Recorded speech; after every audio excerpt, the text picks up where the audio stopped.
Building character, shaping futures, the impact of positive role models on students.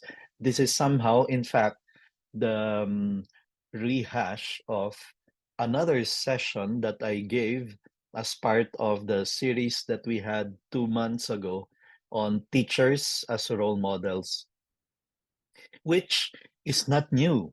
If you have been with us since day one of this series, you must have been hearing over and over and over again.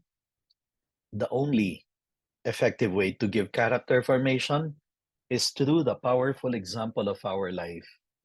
The most effective way, and I would say the only effective way to give character formation is through the example of our life. And so we have to be role models for our students. And this topic becomes even more urgent considering that what we are observing is young people today do not have character as what we were pushed to have, formed to have when you and I were younger.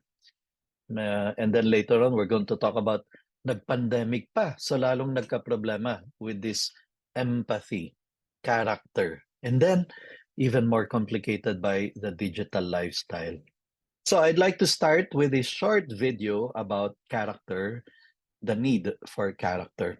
By the way, I want to make sure that our sound and our video are okay. Can you please type in the chat box 3 if the sound and the video are perfectly okay? 2 if you want me to speak louder. 1 if you get disconnected or disappear or thank you so much. Okay. I haven't seen any other number except 3. So that means we're okay. Character. Something that many young people today need now more than ever because of the kind of world that they're living in. If you have been with us in the past sessions, we talked about the digital addiction. We talked about the crisis in empathy because for the whole day, they can actually just be with their gadgets. Students, kids can actually be just the whole day in front of the computer with their cell phone, with their tablet, playing video games, and not dealing with other human beings. It can happen, lalo na pagka nagkaroon ng class cancellation because may bagyo, may opening ng FIBA, biglang meron silang free time. And then the parents cannot tell the kids, oh, bakit ka nanonood ng Netflix? Hindi ba may assignment kayo? And he can easily say, ay, wala, natapos ko na. Biglang nawala ng klase. Oh, so paano ngayon yan? The kid, if there's no discipline and if there's no strong parental supervision, can really just be in front of the television, the computer, the gadget for the whole day without learning anymore how to deal with other human beings. That is where the crisis is. And this is the reason why I have been devoting more of my time outside of the classroom to reach out to teachers like you and parents and community leaders talking about this. Well, let's talk about character. Ano ba ibig sabihin ng character? Simply put, it's being good and doing good. That's really what it's all about. I think this is how we ended, in fact, last session. This was the last slide I showed. We need to form the young people not just in knowing science, English, and math, which are anyway already in the internet, in a more exciting way, games that will teach them subtraction, addition, multiplication, spelling. Pero the internet has not been able to teach them how to be good and how to do good. That's character. Being good and doing good even when it is difficult. Because I think you and I will agree, ang hirap maging mabait na tao ngayon, ano? It's harder than ever to be good and to do good. One is because ang daming temptations. The temptation of the precisely media, social media, television. Nung bata ako, tatatlo lang ang channels ng television stations. Tatatlo lang. Tapos, at 10 o'clock in the evening, mag-aano pa yan, magsa-sign off. Wala ka nang mapapanood sa television. Today, a kid, your student, a grade 1 kid in your class can wake up at 12 midnight or 1 a.m.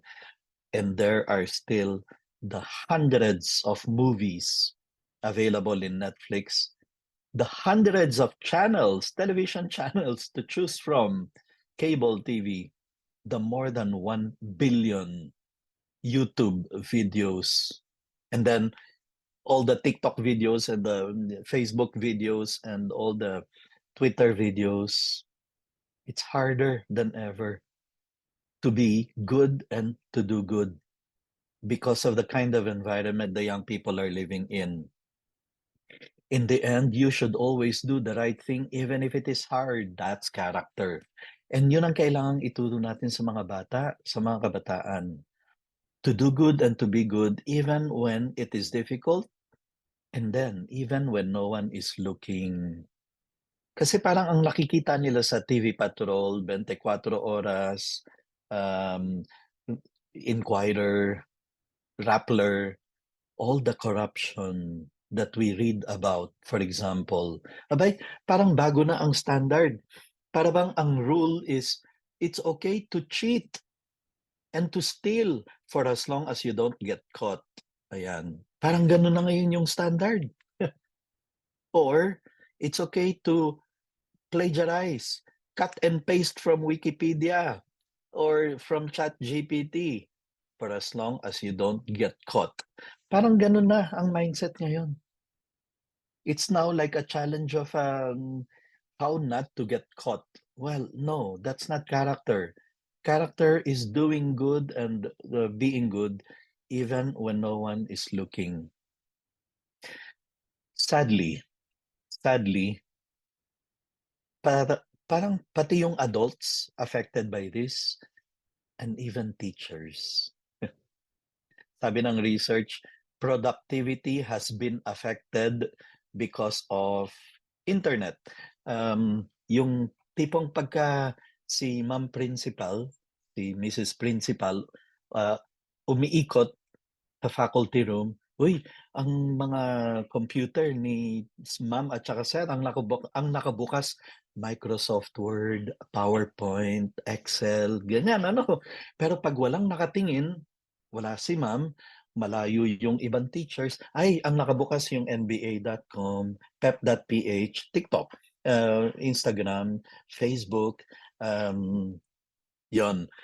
Para bang, okay, kahapon na last session nag-real talk tayo when this is supposed to be the real measure of character.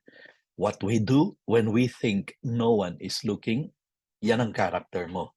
Real talk tayo. Alam mo yung mindset not only among teachers. I mean, I'm not just talking about you. I'm talking about generally people. Yung mindset na basta makakalusot, pipiliting makalusot. Yan. It's a sort of mindset. Sisingit ng pila kung makakayanang maka maka singit ng pila. Um, breaking traffic rules. Basta walang nakatingin, makakalusot eh. So, yung ganong klaseng mindset, we need to make a campaign among the students. Uy, yung shortcuts na yan, iwasan nyo because that's not character. Do the right thing, be good, even when you think no one is looking. And yes, even when others are not. Kasi nga sabi ko sa inyo, pag manood kayo ng 24 Oras, TV Patrol, News One, yung mga news reports, parang ang dami mong mababalita ang mga katiwalian, criminality, people doing wrong things. Tapos, every so often, makakakita ka sa internet ng mga na videohan na kinakain yung $300. Ayan, ganyan. O kaya na videohan na nantutok ng barel sa traffic. Tapos magsisinungaling pa, no? Na sasabihin niya, ginasgasan na may ginamit na, sabi sa video, wala naman.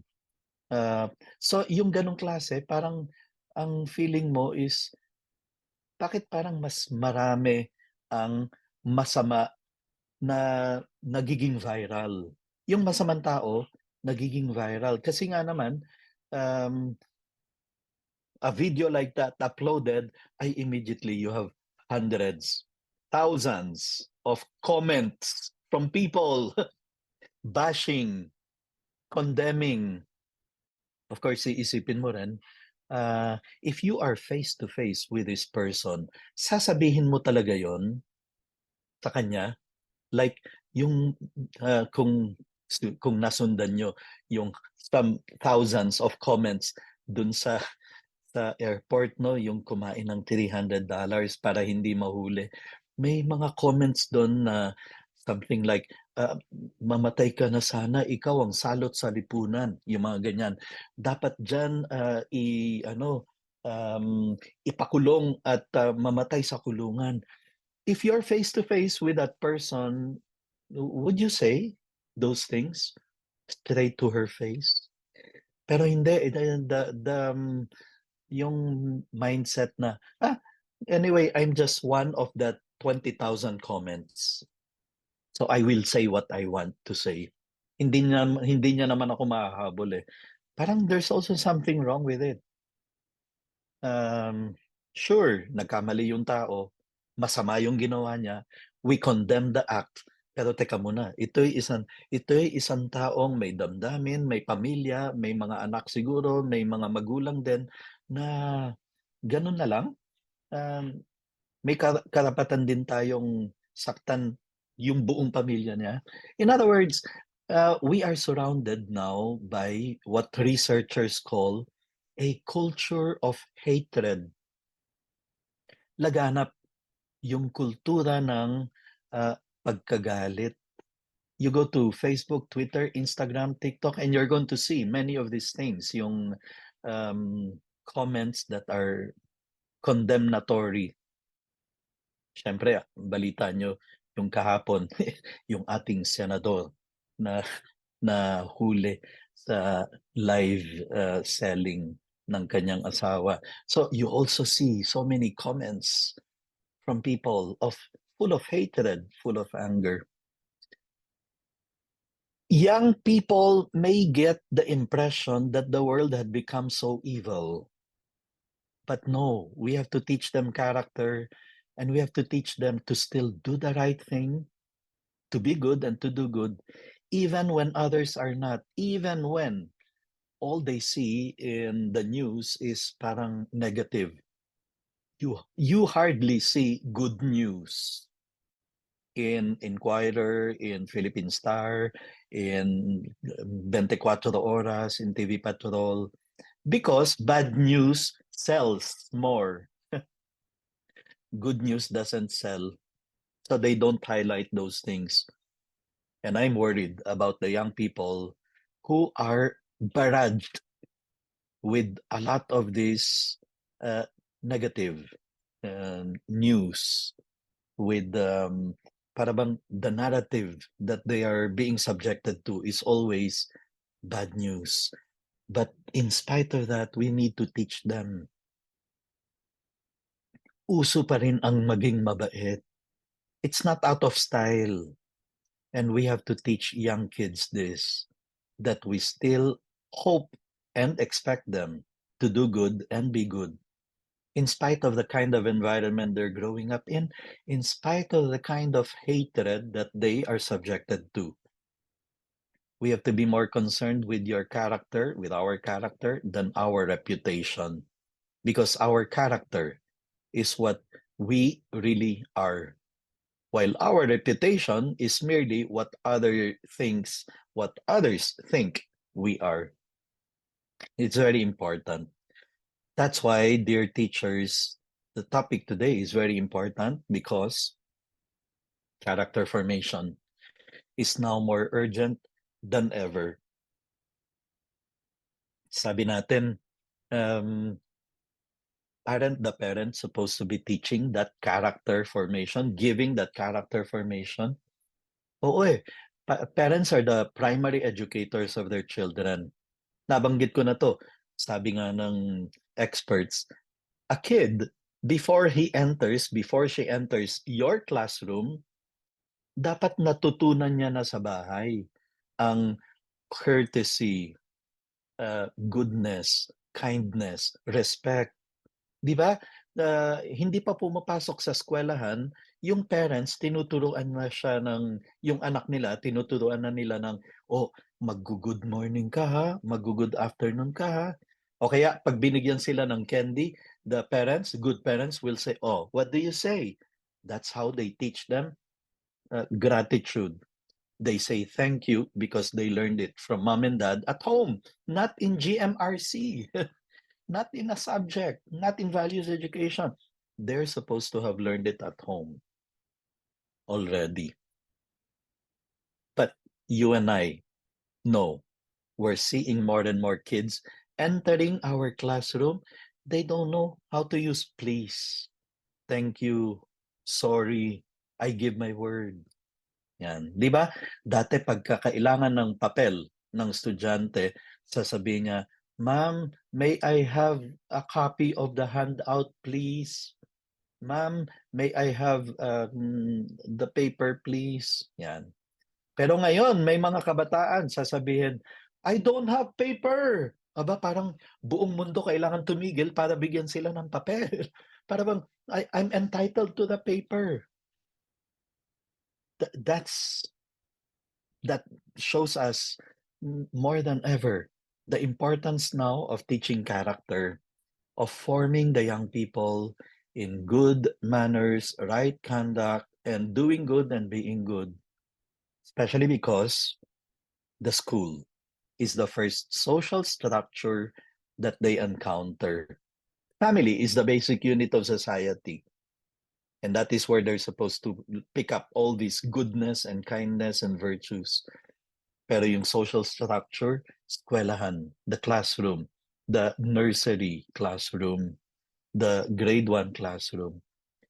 And it provides an excellent opportunity for character building. We are in a position to be able to help the young people. Especially so kung wala yung parents sa bahay. Both are working, both are busy professionals, mom and dad, and the yaya. Yaya ang nagtuturo ng character. So, now more than ever, we need to step in and be the second parents of these students, of these kids. That's why I have been repeating since day one of this series. Many children enter our classroom and they're not really looking for science, English, or math. They're looking for something else. They're looking for values. They're looking for virtues. They're looking for character. They are looking for answers to big questions in life. And that is the measure of a good educator. We are not just covering the curriculum. We are not just teaching a subject. We are preparing these young people to be good human beings in whatever field they will end up in. Kahit call center agent, insurance seller, executive, teacher, engineer, doctor, kahit ano pa yung magiging professional in the future, we in the basic education are preparing them to be good human beings in whatever field they will choose later on. They may not remember what you tried to teach them, but they will never forget who you are and what feelings you created in their mind. I tell you, I have been attending many alumni homecomings. I attend the one of my alma mater, Southridge. I attend UST because that's where I finished my undergraduate journalism, literature, my MA, creative writing, my PhD, literature. So I every now and then I go there. I also attend the alumni homecoming of a school I started in Iloilo called Westbridge School, one of the top schools now in Region 6. And in all those alumni homecomings, the students look for the teachers who made an impact in their lives. And it's not because they are grateful for having taught them, for the teacher having taught them subject verb agreement or multiplication or addition. They are grateful to the teachers for things that in fact happened outside the subject matter. Like uh, the teachers who taught them leadership. Hindi naman subject yun eh. The teachers who taught them to be motivated, to be excited about learning, not to give up, to have hopes for a better future. Those are the teachers we look for and that we are most grateful for. You see, no student comes back for alumni homecoming 20 years after their graduation. No student comes back to say, Ma'am, thank you very much for teaching me subject verb agreement.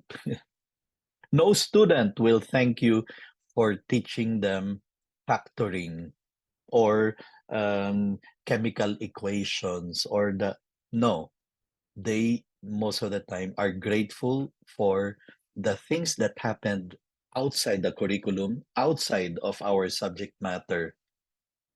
In other words, because we form their character, we help them form values. Character shapes our children's destiny, what makes them good people, and gives them the best hope for a brighter tomorrow. Advancing our children's moral skills is where we must put our energy and resources. It has never been more important to nurture character in young people. Di ba, for a long time, IQ, yung parang batayan ng katalinuhan at kagalingan ng tao. And then, na-replace ng emotional quotient. EQ daw. EQ. Yung bang kaya ba nilang um, mag-survive kung merong mga difficulties and challenges in life?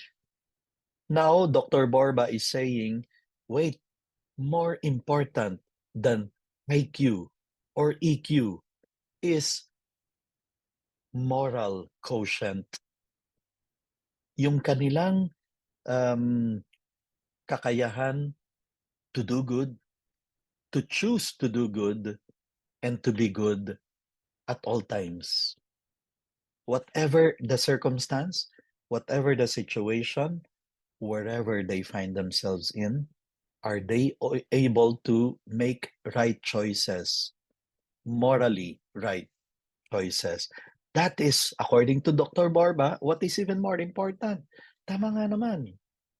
Tama nga naman. Kasi, okay, lalaki ka ngang matalino, pero kung gagamitin mo yung katalinuhan mo to take advantage of people, to abuse people, to step on people, eh sayang. Sayang yung natutunan mo sa eskwelahan. That is a very important thing. School is not just about learning concepts. It is also a place where a foundation can be built for becoming upstanding. Not just outstanding, but upstanding, morally upright. Every school should set a tone of respect, honesty, and genuine kindness for all students. Whether they like it or not, teachers, you, ma'am, sir, especially you, young teachers, we are role models for students, and we can provide examples of good character every single day that we enter the classroom.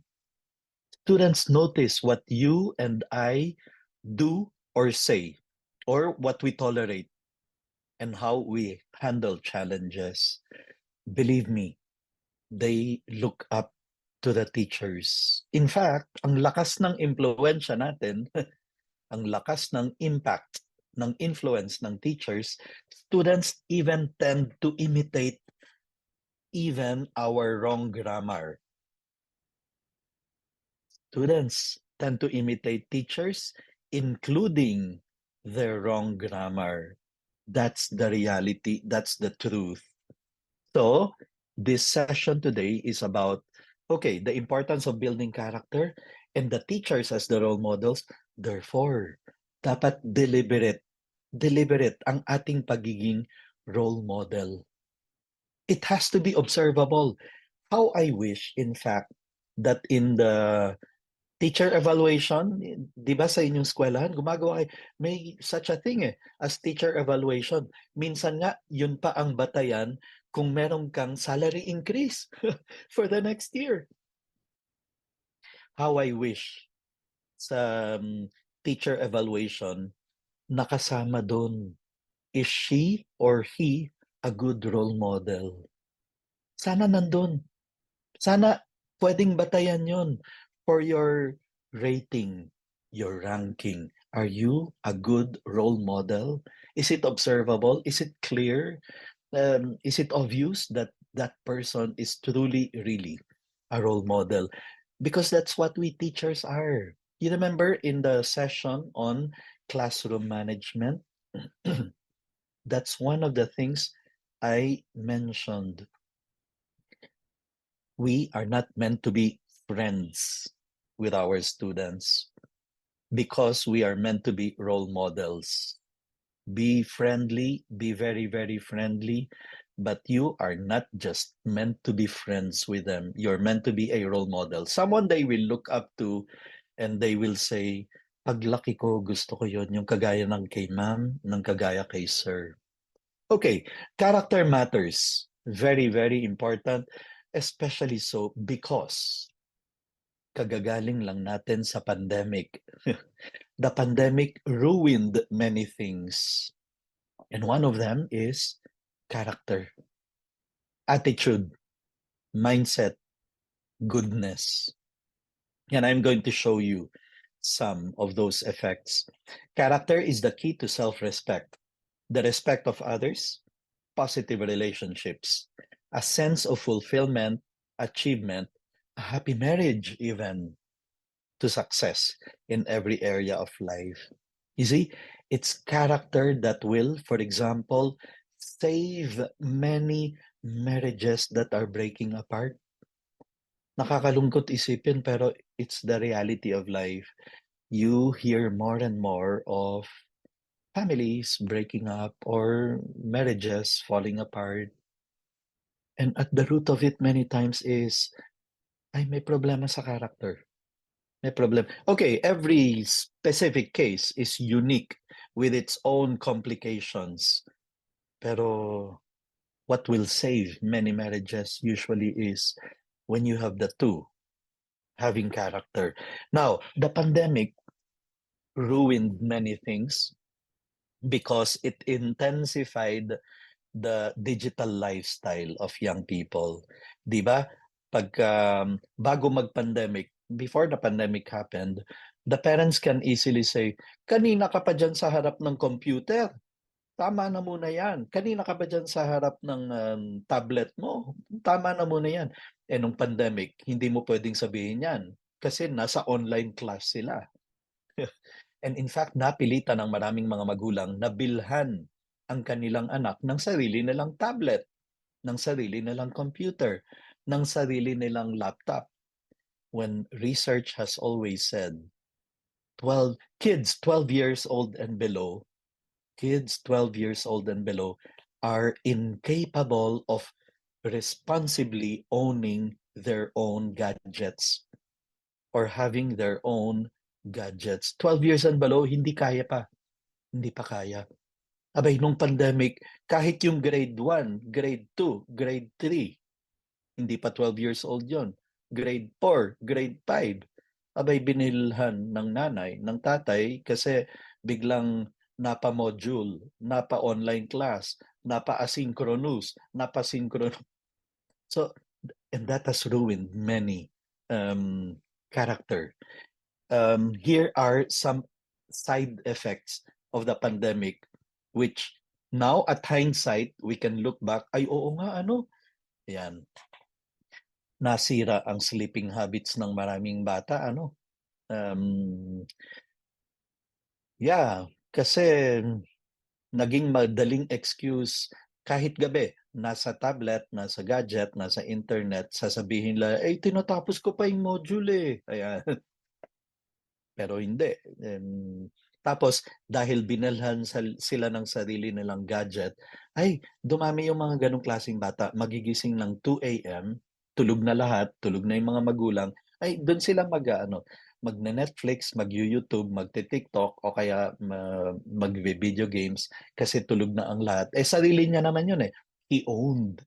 I mean, she owns the gadget. So, sleeping habits. Of course, needless to say, because of the lockdown, the curfew, the fact that we were not allowed, bawal lumabas, yan, there was that feeling of isolation.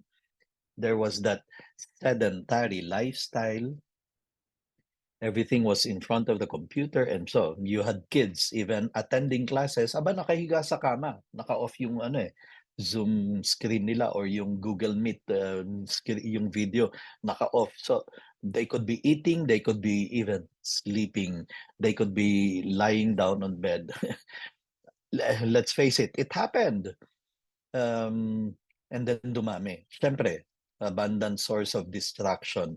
I mentioned already all those social media. Tapos with all those Netflix and VU and YouTube and ano pa yung mga ano Disney Plus, ayan, Hulu, Amazon Prime, all those became really an abundant source of distraction. Kaya dumami yung mga nagreklamo with the neck pain, bad posture. O nga naman kasi um, they could have been the whole day in front of the computer, in front of the laptop.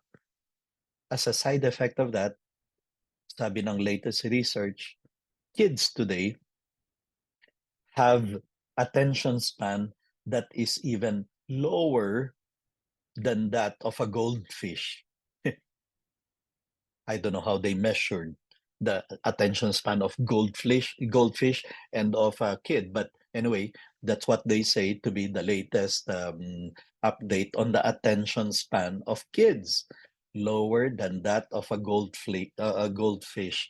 At yes, dumami ang nagkaroon ng problema with the eyesight, with the ear problems, naka-earphones the whole day, and then because they already have their own gadget, and you have kids sleeping with the earphones on, listening to their Spotify, to their music, to so all these are parts of effects pa rin ng pandemic, and we are now seeing that inside the classroom. They bring in these complaints of the eyesight and the attention problem inside the classroom now that they are back. Not to mention, of course, the being subjected to videos that are harmful morally, spiritually, and harmful even in their formation, in their mindset. Because social media promotes a culture where drugs and a lack of sexual boundaries are apparent. That's the reality of it. Technology addiction has worsened, has become a bigger problem. As I said, rooted in the fact that nalulung sila in those 2-3 years that they were in the online class. This just heightened the problem. Being plugged in constantly contributes to the stress that they feel. It added a new stress, a new level of stress. Kaya marami kang mga estudyante and adults because some of you were also thrown into that situation, the pandemic lifestyle. Um, Monday pa lang, Monday blues na tinatawag natin, ano? Monday pa lang, parang pagod na yung mga bata. Parang pagod na yung teachers. Kaya nga sabi ko last week, minsan mas excited pa yung mga teachers pag naka-cancel ang classes. Mas excited pa tayo madinig yung cancellation of classes kesa sa mga estudyante. Because we too were subjected to this. Hindi alam ng mga bata, bakit ganun? Monday pa lang, parang pagod na ako. Because for the whole day of Saturday, walang classes, you were 8 hours in front of the computer, in front of the tablet, in front of the cell phone. Sunday, no classes, you were 7 hours, 8 hours in front of your computer. That is very stressful. That's very tiring. And hindi nila ma-connect yun. Hindi naman nakakapagod No, it's another layer of level of stress in the brain, in the mind, in the disposition. So I mentioned loss of empathy as a result of the digital lifestyle. The kids today are more accustomed to online violence with all the video games that they play and that they are subjected to. Yung video games na the more you kill, the more points you get, the higher level you go in the game. That's, sabi nga ng research sa US, by the time a kid turns 13, he would have witnessed 18,000 murders. Murders, killings that you find in movies, television series like Game of Thrones. Almost every episode, there's killing, there's murder, there's slaughter, and especially video games. They become more accustomed to online violence. There is what we call, ang nangyari is desensitization. They're desensitized. So all these are still effects of the digital lifestyle and the pandemic that we have just gone through. What is this saying? Ma'am, sir, now more than ever, kailangang matutunan ng mga kabataan ang pagiging mabuting tao, ang pagiging mabait, to do good and to be good. After all, we teachers are not in private practice. We are in the helping and caring profession, a service profession to help people enhance the quality of their lives. This is not the first time you're hearing it because I also mentioned this. One of the slides in the past sessions, these past days, is that we are engaged in the business of enhancing lives. We are not just teaching a subject, we are forming young people, molding their minds, shaping their future, which is what this session today is all about. 100 years from now, it will not matter what kind of car I drove, what kind of house I lived in, how much I had in the bank account, or what my clothes looked like. But the world will be a better place because I was important in the life of a child. I made a difference in the life of a child. I helped them make their lives better. If you listened to the testimony of the students, wala sa kanilang nagbanggit tungkol sa subject. Walang nagbanggit tungkol sa tinuruan niya kami ng science, kung paano magbila. Hindi, it's all about encouraging them, motivating them, pushing them not to give up. Yun ang kanilang naalala at gustong ipasalamat. You know, my dear young teachers, my dream for you is 20 years from now or more, when it's time for you to retire from teaching, hindi pwedeng classroom lang ang surprise para sa inyo. kailangan nasa gymnasium or nasa football field kasi ganun karami ang mga estudyante na gustong magpasalamat sa inyo because of what you have done for them. And they want to surprise you in a way that you will never imagine. Um, you have made a difference in that many people, in the lives of so many people.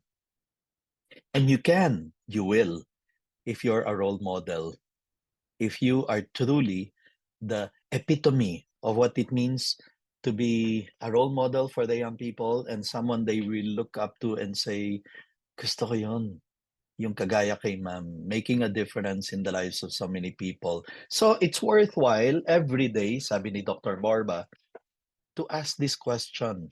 If my student had only my behavior to watch, what example would he or she catch? In the way I carry myself, in the way I start the class, in the way I get upset. I mean, teachers, I am not saying that walang lugar ang pagiging stricto or ang disciplining inside the classroom for a role model. But that too, the way we express our frustration, kung marami ang bumabagsak, the way we express that is a teaching moment. How do we express to our students na, class, I'm so disappointed that many of you did not do well in the quiz. I was hoping for better performance. And then you ask them, what did we do wrong? Why many did not do well? Because I want you to do well. I want you to succeed. So you see, when you show that you are really expressing your care, your concern for them, and that you really are setting expectations, high expectations for them, you have positive expectations that they are going to be successful. So then, please keep in mind every single human being, every single student inside your classroom is a thinking, feeling human being. That's why George Isaac Brown said, for education to be effective, it must be personal. Sometimes you may need to pull aside a student and ask, you have been failing in the quizzes. Anything I can help you in? Why is that? Is there a problem? Is there a problem at home? Um, do you need a classmate to help you? Do I need to partner someone with you so that you can be mentored by a peer classmate? Or is there a friend you have in the class that I can ask to tutor you? You may not be able to do it because you may not, teachers, you may not have the time yourself, but there are 30, 40 of them in the classroom, and chances are there are some classmates who may have the patience and time to be able to help another student. But it's your call. You can set up a buddy system so that no one is left behind. But don't stop at simply looking at the grades. This guy has failed all the 7 quizzes so far. Well, hindi yan nag-aaral. No, for education to be effective, it must be personal. I will have to look into the case of that person because he is a thinking, feeling human being. The deepest urge in human nature is the desire to be important. For all you know, just because you called that student aside and ask, how are things? Why are you not doing well in the quizzes? Maybe that's the only thing he needs at that moment, and he will now start studying harder than ever because ma'am or sir treated me as someone important, so important that she even pulled me aside and talked to me one-on-one.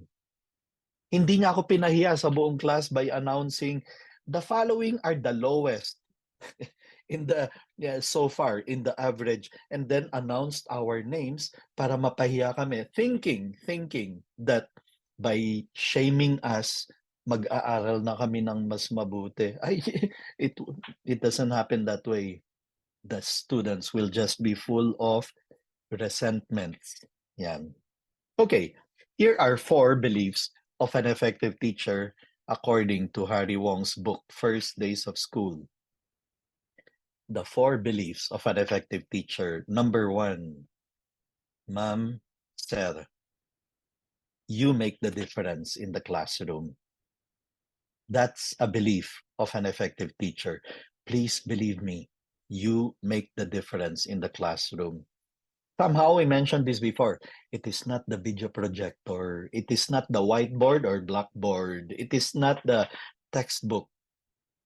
It's the teacher who really makes the difference in the classroom.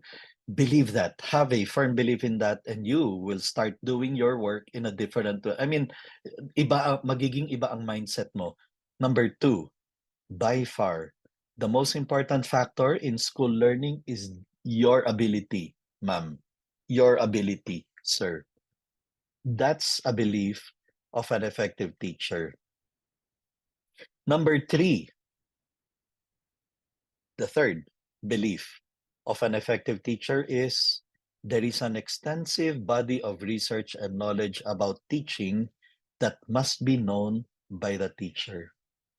Strategies, techniques, research them, Google them, Chat GPT it. Ask Chat GPT, what are the best ways that I can make students learn this subject matter, this level, with this kind of audience? With you can even ask Chat GPT, how do I make my students learn this subject matter if they are lazy? Ayan. Kaya ng Chat GPT sagutin yung mga klaseng tanong na ganyan. But they're there. Don't don't just stick to the textbook. The textbook was prepared by the authors with the average students in mind. Ay, teka muna, you have exceptional students and you also have those who are really very slow and need more exercise, need more time, need more assistance, guidance. We need to reach them too. And that is the belief of an effective teacher.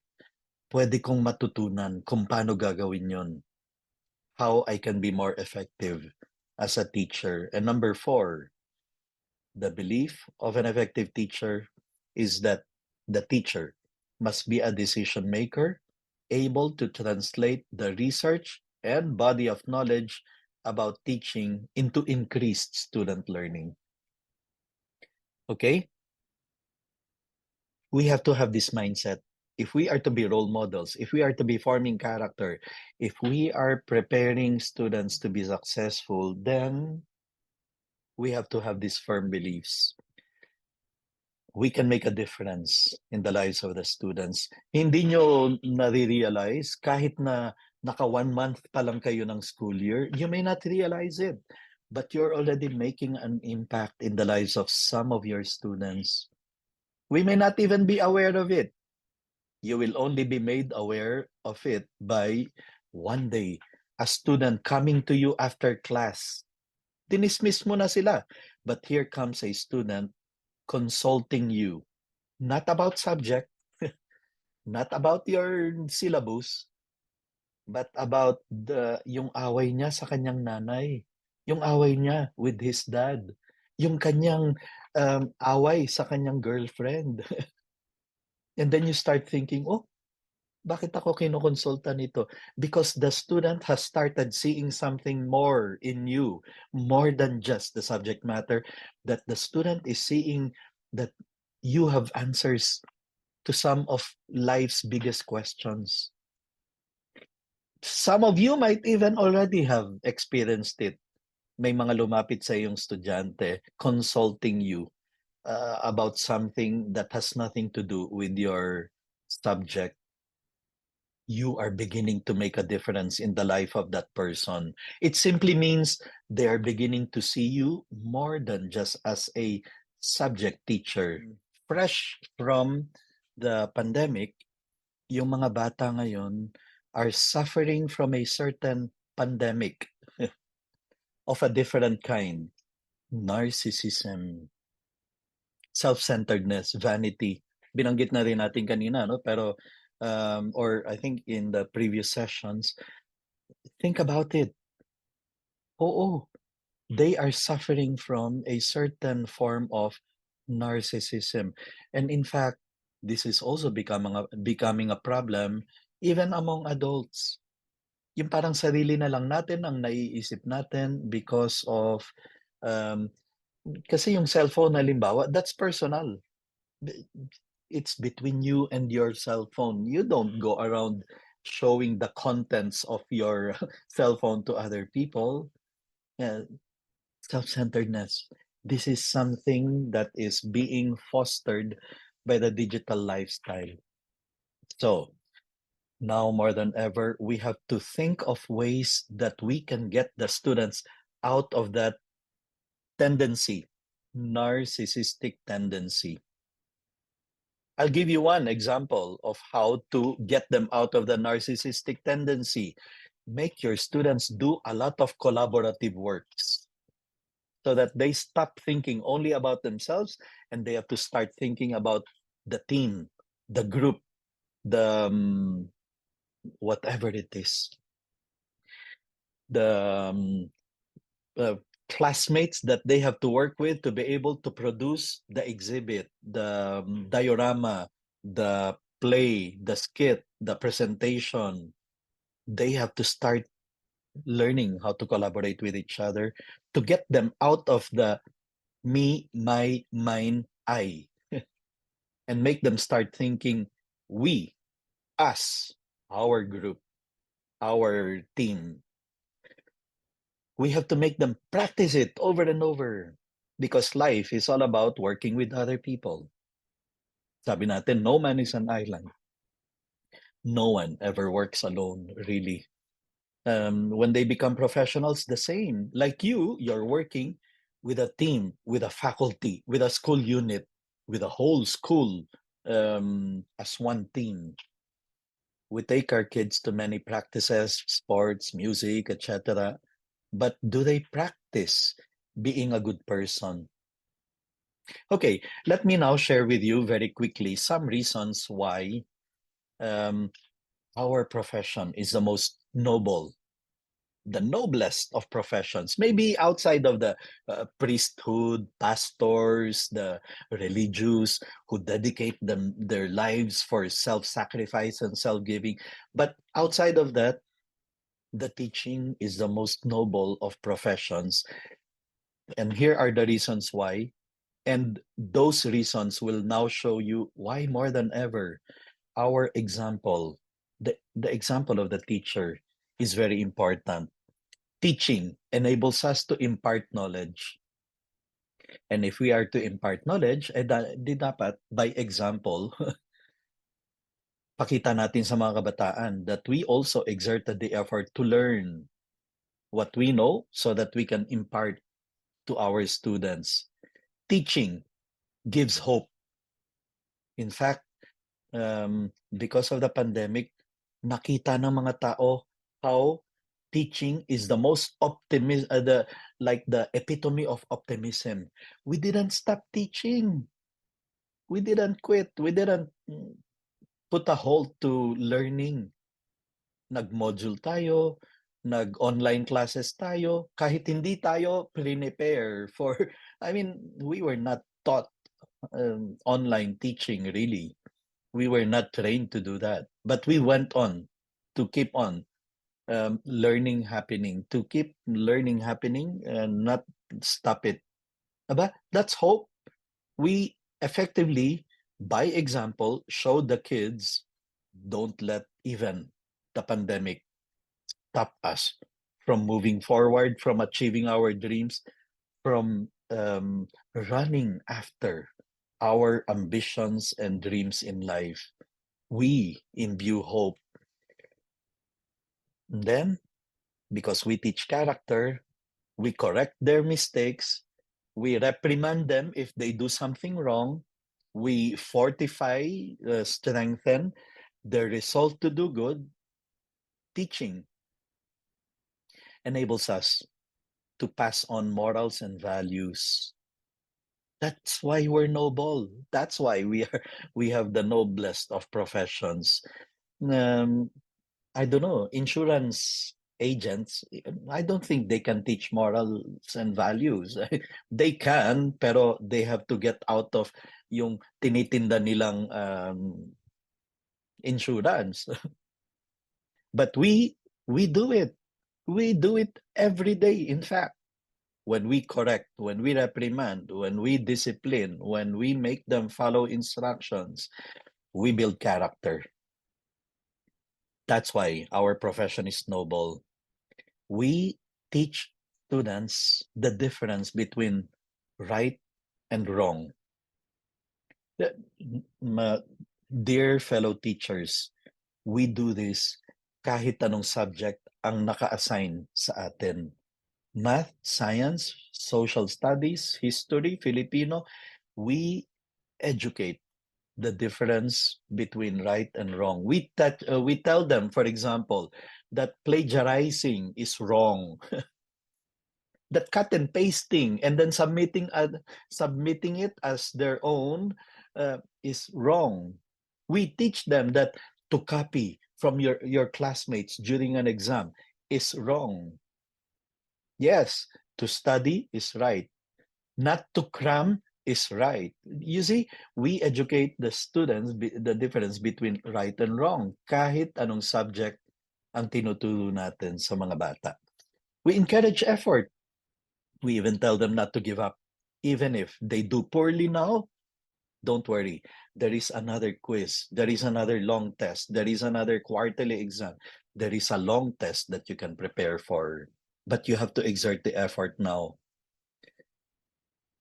And then many times, self-confidence is something only teachers are able to do, to give to our students. And that's why a good teacher is always like that, looking for a way to encourage, to motivate, to inspire, so that the students will have the self-confidence. And then, sabi ko kanina, make them do a lot of collaborative work. So, that's what you do. That's what we do, teachers. We foster team spirit. Effectively, we're not just preparing them to pass a quiz, to pass a test. We're preparing them for their workplace, professional life in the future when chances are they will be working in a team, in a faculty, in a unit, in a department, always with other people. And by example, we also show them that we love, we care. Friendship that I mentioned earlier, be friendly, be very, very friendly, but we are role models. You see? But in our friendliness, we teach them this. We cultivate love and friendship, for example, when we correct a student who puts down another classmate and we say, don't do that. How would you like it if you're the one being told that insulting word? You see, we put a stop to bullying. That's what we teachers do. Whatever subject we are handling, we're in a position to cultivate love and friendship.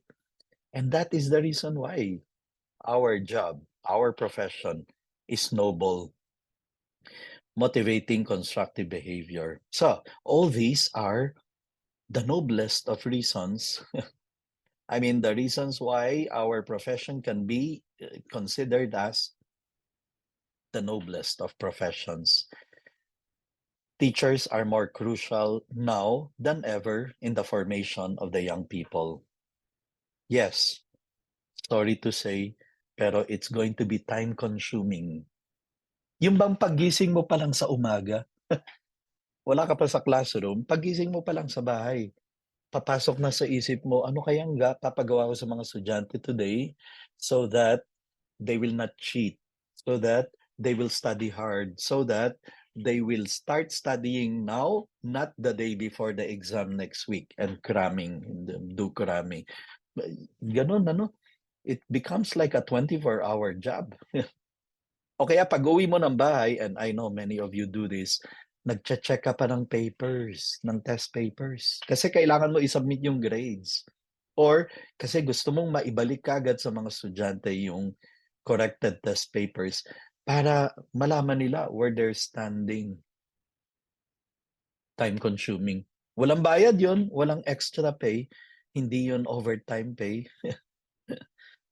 But a teacher will do that because she loves the profession and believes in his or her capacity to really make a difference in the lives of the students and to impact the lives of these students. Many times hindi mo na realize yung professionalism mo, yung punctuality mo. Yun yung naaalala ng mga bata and yun yung mas natututunan nila. They start imitating your punctuality, your professionalism, your kindness, your patience. Unfortunately, the negative of it, minsan, yun din ang kanilang natututunan. The way you shouted and screamed and yelled and lost your patience, yun yung maalala nila. And yun yung matututunan nila. And then they will bring it at home. They will bring it to their friends. Um, Such is the power of the teacher's example. Okay, kanina pa tayo from the very beginning of this series, we've been mentioning character. Here are the 10 essential virtues according to the classical writers. Plato, Aristotle, Thomas Aquinas. Tinanong nila, ano ba ibig sabihin ng having character? Well, sabi nila, you are a man or woman of character if you have these 10 virtues. So I want you to go over each one of them now, silently, and do a bit of examination. You're not going to write it in the chat box, pero isulat ninyo sa isipan ninyo, ano dito ang mga dapat kong trabahuhin? What among these 10 are the top 2 or 3 that I think I should work harder to have, especially in showing it as a good example to my students? Is it wisdom, good judgment, or justice, fairness? Ay, nako, oo, kailangan pagtrabuhin yun kasi my students, I heard them complain, itong si ma'am hindi fair, itong si sir hindi fair. Is it fortitude? Like part of fortitude, for example, inner toughness, is to be able to return the test papers properly corrected to my students on time. Pinagpuyatan ko. That's toughness. That's fortitude. Pinagpuyatan ko to. Ginawa ko to over the weekend kahit walang overtime pay. Basta mabalik ko lang sa kanila. That's fortitude. Self-control in the way we deal with them, in the way we handle discipline problem. Love, sacrificing for them. Positive attitude, hard work, integrity, gratitude, humility. Choose 1, 2, or 3 among these 3 virtues that you can spend more time in reading about, asking ChatGPT, asking Google, asking Bard in Google Chrome. What are the ways that I, as a teacher, can grow in wisdom, in justice, in fortitude, in self-control? Ang dami mo makikita sa internet. Concrete ways of practicing any of these virtues. Choose 1, 2, or 3, and that's your assignment. I-chat GPT nyo, i-Google nyo, i-check nyo sa internet, concrete ways by which I can grow in any of these virtues. Because that's the only way we can be really, truly the high impact role model that we can be and we should be to our students. It's 4:15. I have to start winding down in the ideas that I'm passing on to you. But I hope the videos, for example, are enough to inspire you so far to strive to be the best teachers you can possibly be, even if you're only on your first year as a teacher. I mean, really, there's no problem with looking forward to 20 years from now, and you will look back at sa dami-dami ng mga dumaan sa classroom mo, sa dami-dami ng mga kabataan na tinulungan mo to achieve their dreams, to be the best human beings that they can possibly also be. Kasi hindi mo sila nilecturean, sinermonan. Pinakita mo sa kanila through your example. Without teachers, our young and upcoming generations would find themselves in a much darker place. Sabi nila, swerte mo na if in your life you have one or two great teachers. Well, my wish for you is you are that one or one or two or three of the teachers who really can be considered great by your students. After all, we keep on saying, hindi lang tayo nagtuturo ng subject. Tinuturuan natin ang mga kabataan. And the same author I showed you earlier, Dr. Borba, was the one who said, the first step in teaching moral intelligence is by being a moral example. I think we have run out of time. So there are many ideas that you can get. As I said, I hope you will find time to do the assignment of looking for ways on how you can grow in concrete ways by which you can grow in one, two, or three of those virtues, the 10 virtues that the classic writers gave us of the qualities of a man or woman of character. And then let's observe from the master teachers how they carry themselves. Why are they master teachers? What are the examples that people can catch from the way they carry themselves, from the way they react to situations? But one of the most important points I need to leave with you is this idea that um, students tend to imitate us. They look at us and they copy what they see in us, whether it's good or bad. Today, and as in the past sessions, we said we're going to commit ourselves. I'm not just going to be a mediocre teacher, I'm going to be a great one. I'm going to use all my imagination, my creativity in learning how to be one, a great teacher, not mediocre. It's a choice, and we have made a choice. And among the choices we've made is of those 10 virtues, we have chosen one, two, or three, and that we're going to work on really improving and effectively becoming role model in those things for our students. And then someday we will look back to our early years of teaching when maybe we would have made some mistakes along the way. Some things may not be perfect, but we tried. We did our best. And then when the time comes when we will leave the profession because we have reached the retirement age, that is not the end, because our past students will keep on coming back to thank us for the difference that we have made in their lives. And then we will say, well, I may have retired from teaching, but I have not retired from being great. I continue to be. a great role model example for so many other people.